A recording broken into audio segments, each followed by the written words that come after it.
தர்ம பிரச்சாரம், தர்ம அனுஷ்டானம் இவை எல்லாவற்றையும் செய்யும் போதும் அது நம்முடைய ஒரு லாபத்துக்காக இல்லாமல் சர்வம் ஸ்ரீ கிருஷ்ணார்ப்பணமஸ்து, எல்லாம் பகவானுடைய திருவடிகளுக்கே அவருக்கே அர்ப்பணம் என்று சொல்லிக்கொண்டே தான் செய்கிறோம்.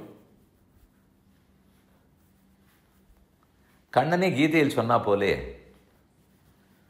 அர்ஜுனா, இந்த கர்மயோகத்தை உனக்கு நான் இப்போது புதியதாக சொல்லுகிறேன் நினைக்காதே.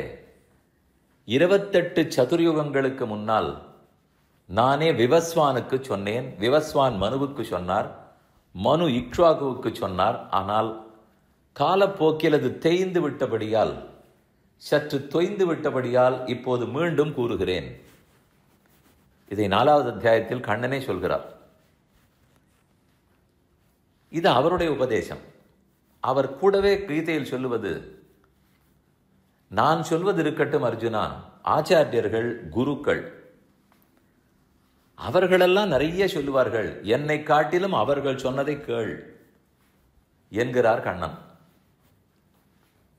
அதனால்தான் தானே கீதை உபதேசித்தாலும் அது போதாதென்று பாண்டவர்கள் அனைவரையும் பீஷ்மரிடத்தில் அனுப்பித்து விஷ்ணு சஹஸ்ரநாமத்தை கேட்க வைத்தார். அதுபோல் ராஜதர்மம், ஆபத் தர்மம், மோட்ச தர்மம் எல்லா உபதேசங்களையும் கேட்க வைத்தார். பெருமான் முக்கியம், அவனுடைய தொண்டர்களான பக்தர்கள் பாகவதர்களுடைய உபதேசமும் அருளும் முக்கியம். இதெல்லாம் காலப்போக்கில் சற்று தொய்யும்.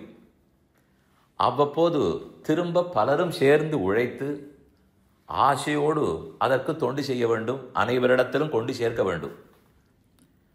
அந்த ஒரு முயற்சியாய் பக்தி சேவா சமாஜத்தின் மூலமாக சங்கல்பம் எனும் இந்த ஒரு ஆச்சரியமான காரியக்கிரமம் நிகழ்ச்சி ஏற்பாடாகி உள்ளது.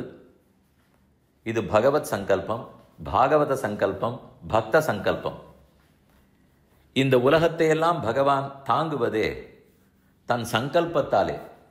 அவர் கையால் எப்படி தூக்குகிறார்னு பார்க்க இயலாது. சூர்யா சந்திரமசௌ விதிருத்தௌ திஷ்டதகான்னு உபனிஷத் சொல்லுகிறது. அவனுடைய சங்கல்ப ஞானம், சங்கல்ப சக்தியாலேயே தூக்குகிறார்.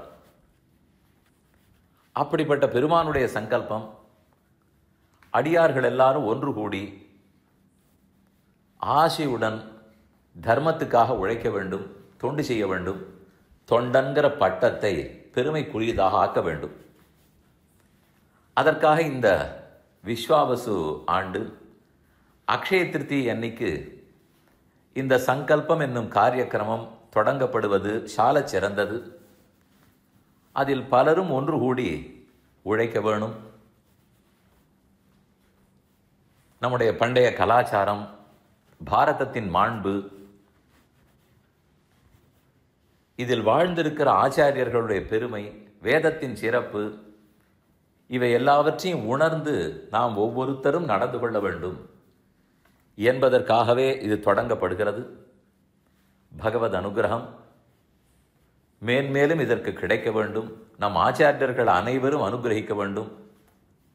சர்வே ஜனாக சுகினோ பவந்து, சமஸ்த சன்மங்களானி சந்து. அனைவரும் சேர்ந்து இந்த நன்னாளில் பகவானிடத்தில் வேண்டி நிற்போம்.